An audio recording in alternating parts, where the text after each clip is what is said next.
Hey world, it's being able to come back with another video.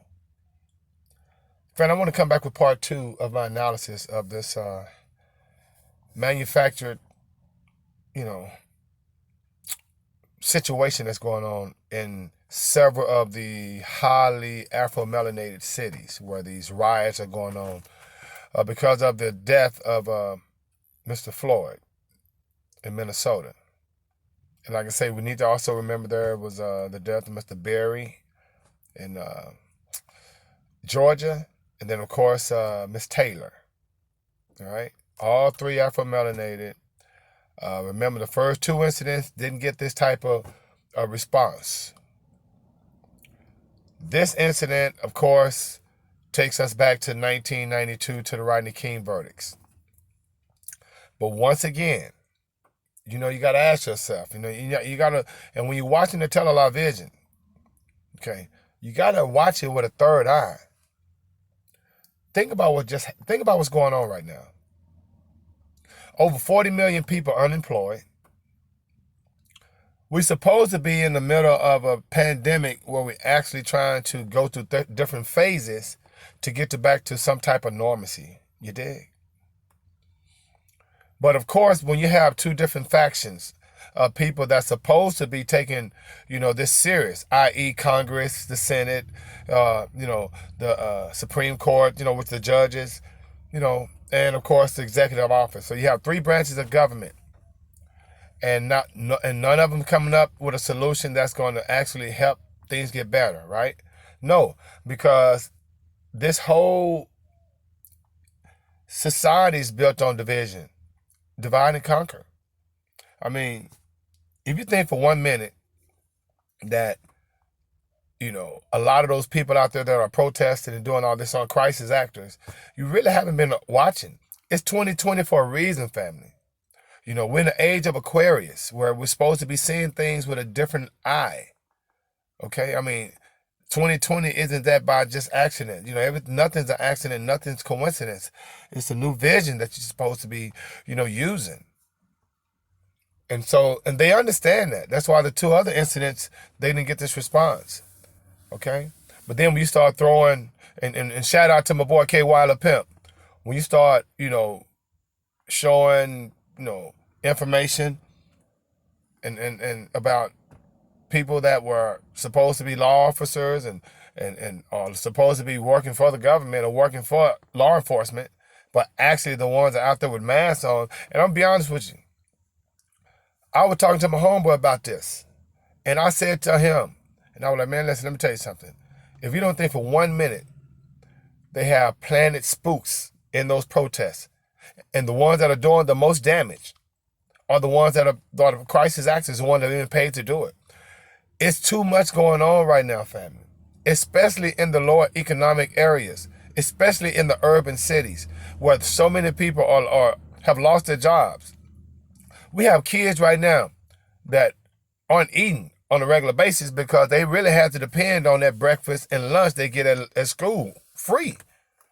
But, when you take that away from these kids, how they eating? I know in Houston and Austin, they have these schools that are actually giving lunches and food boxes to families for their kids.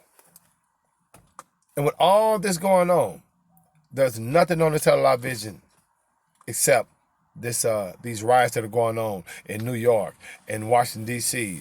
and Oakland and Minnesota, Atlanta, and I think in Dallas now. Highly Afro-melanated population cities. I mean, the script is so written that how do we keep falling for this? And you know what? And this is just a diversion, fam. I promise you, this type of reaction is only allowing the government to actually bring in the heavy hitters, right? And who you think who's going to be affected by the heavy hitters? It's going to be those that are living in these neighborhoods that are being looted and rioted on, right? In their homes, the neighborhood people.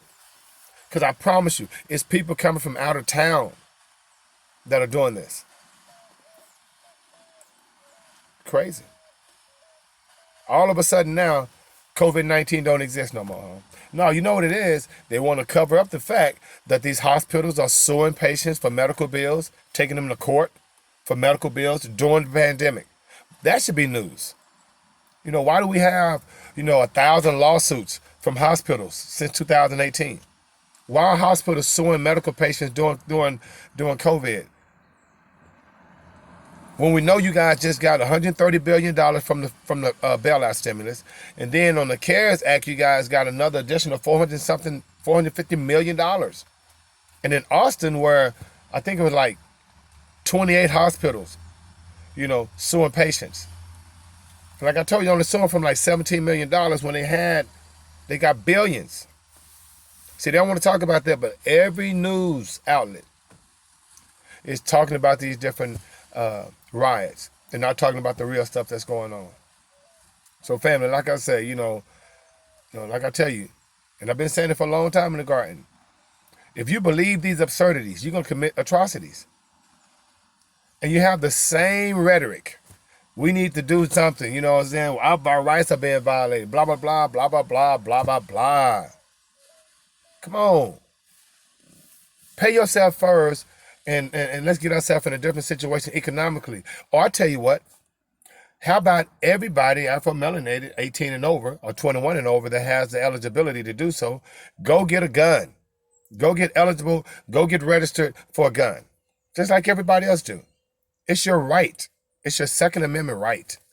Okay? So I promise you, when you go get a gun, you'll be more apt to do, things smartly. Because there's some huge consequences. But then, of course, if you get a gun and you walking around in Walmart, like you said, a lot of people walk around in Walmart or, got their open carry laws, they got, their registered laws. But we don't have that because of the type of people we are, I promise you, if without the invention of guns, I'm telling you, it'll be a different situation around here. Because see, hand-to-hand combat, that automatically goes to the strongest. And everybody know who that is. Okay? It's not an accident you have to have 3, 4, officers trying to pin down one Afro-melanated man. See, they show their cards all the time. So imagine us, with our size, superiority. And that's why I can understand why this whole notion of we evolved from monkeys, that's just projection, man. I mean, look at us, man. We beautiful. You dig? It's crazy. Tall, dark, and handsome. It's really crazy. And so just imagine adding that aspect of it to actually arming yourself and get and securing your Second Amendment right. Because it's a different flavor when you're armed. Different mindset. You tend to be a little bit more, and not to say that we need guns to have this mindset, but when you live in a society where that's what they use, guns, then we have to make sure that we kind of like even the playing fields and do it smartly, but let's do it in a way where, we're not always the one that had to be pinned down by 3 and 4 cats. You did? Always the victim. Always in front of a microphone crying. Tired of this shit. You feel me? So let's look at things a little better. Pay yourself first. Let's get this money. Do it smartly. But also, take advantage of your Second Amendment rights. Okay? And so in the meantime, between time, may the Most High inside to bring you joy and being with us out of 5,000. Thank you for liking, sharing, and subscribing to my videos.